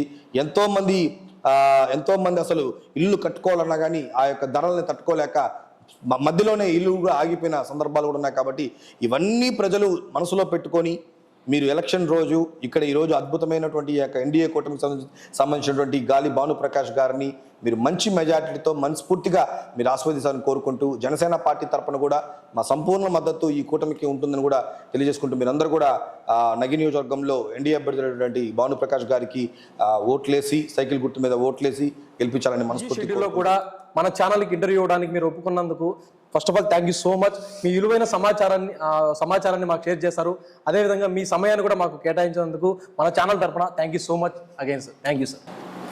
సో యాక్చువల్గా ఈరోజు నాకు ఒక 2 డేస్గా నవీన్ జగదాబి అనే youngster, well educated, BTech with MBA, తను ఇంటర్వ్యూ చేద్దాం సార్ అన్నప్పుడు నిజం చెప్పాలంటే ఏదో క్యాజువల్గా ఉంటుంది, ఏదో క్యాజువల్ క్వశ్చన్స్ చేస్తారు అనుకున్నాము. నిజంగానే నవీన్ జగదాబి గత కొద్ది రోజులుగా ఈ యొక్క రాజకీయాల మీద అవగాహన, తనకున్నట్టు అవగాహన చూపిస్తూ ఏ నియోజకవర్గాలు ఎటువంటి పరిస్థితులు ఉన్న విషయాలు కూడా నవీన్ జగదాబి అనే ఒక యూట్యూబ్ ఛానల్లో కూడా తన వీడియోస్ చూడడం జరిగింది. చాలా రియలిస్టిక్గా తన ఇన్ఫర్మేషన్ ఉంటుంది. మోర్ ఓవర్ ఈరోజు తను చేసిన ఒక ఇంటర్వ్యూలో టు బీ ఫ్రాంక్ చాలా మంచి క్వశ్చన్స్, అంటే ఏంటంటే మంచి స్టాండర్డ్ క్వశ్చన్స్. ఒక జాఫర్ గారు కానీ, లేకపోతే ఈ మధ్యకాలంలో ట్రెండీగా చాలామంది యాంకర్స్ ఉంటారు, వీళ్ళు ఇంటర్వ్యూస్కి వెళ్ళాలంటే కూడా కొంచెం భయపడతారు. దాని కారణం ఏంటంటే వాళ్ళు లాక్ చేసే విధానం, వాళ్ళు అడిగే క్వశ్చన్స్ చాలా టిపికల్గా ఉంటుంది, చాలా డిఫికల్ట్గా ఉంటుంది, కూర్చున్న వాళ్ళకి ఎన్కౌంటర్స్ లాగా ఉంటుంది. ఆ విధంగా నేనైతే మాత్రం మన నగిరి నియోజకవర్గంలో నవీన్ జగదాబి అని ఒక యంగ్స్టరు పొలిటికల్గా తనకున్న డేటా మీద, తనకున్న నాలెడ్జ్ మీద చాలా మంచిగా క్వశ్చన్స్ చేయడం జరిగింది, మ్యాక్సిమం మంచిగా ఆన్సర్స్ చెప్పడం జరిగింది. కాబట్టి ఇలాంటి యంగ్స్టర్స్ని డెఫినెట్గా మనం సపోర్ట్ చేయాలా. ఇలాంటి వాళ్ళ యొక్క వాయిస్, ఇలాంటి వాళ్ళ యొక్క థాట్స్ ప్రజలకు రీచ్ చేయడం వల్ల ఇంకా మంచి జరుగుతుందని నేను తెలియజేసుకుంటూ, ఫస్ట్ ఆఫ్ ఆల్ నాకు ఈ అవకాశం ఇచ్చి ఈరోజు మీ ఛానల్లో నన్ను కాసేపు మాట్లాడించినందుకు నేను మనస్ఫూర్తిగా నవీన్ జగదాబికి నేను థ్యాంక్స్ చెప్పుకుంటూ, నో డౌట్ మీరు all the best for your future. ఇదే స్టాండర్డ్స్ మెయింటైన్ చేస్తూ ఇలాగే బయాస్డ్గా కాకుండా అన్బయాస్డ్గా మీరు ఇలా అటు ఇటు కాకుండా మీరు అనుకున్నదే ఒక లక్ష్యంగా మీరు కానీ అన్బయాస్డ్గా కానీ మీరు కానీ ముందుకెళ్ళగలిగితే డెఫినెట్లీ మీరు బ్లూ ఛానల్లో బ్లూ మీడియాకు సంబంధించో ఎల్లో మీడియాకు సంబంధించో అని కాకుండా మీరు పబ్లిక్ మీడియాకు సంబంధించిన ఒక వాయిస్గా మీరు ఉండాలని మనస్ఫూర్తిగా కోరుకుంటూ, ఇంచుమించు మీకు అలాంటి వాయిసే ఉందని కూడా ఈ ఇంటర్వ్యూలో కూడా నేను తెలుసుకోవడం జరిగింది. Thank you so much Naveen garu for giving this opportunity and all the best. భవిష్యత్తులో కొన్ని లక్షల మంది, కొన్ని కోట్ల మంది నీకు సబ్స్క్రైబర్స్గా రావాలని మనస్ఫూర్తి కోరుకుంటూ, దానికి సంబంధించి మా జనసేన పార్టీ తరఫున మీకు ప్రత్యేకంగా ధన్యవాదాలు తెలియజేసుకుంటూ థ్యాంక్ యూ సో మచ్. జై జనసేన, జై Hind. Thank you Naveen, thank you so much. Sir మా ఛానల్ తరపున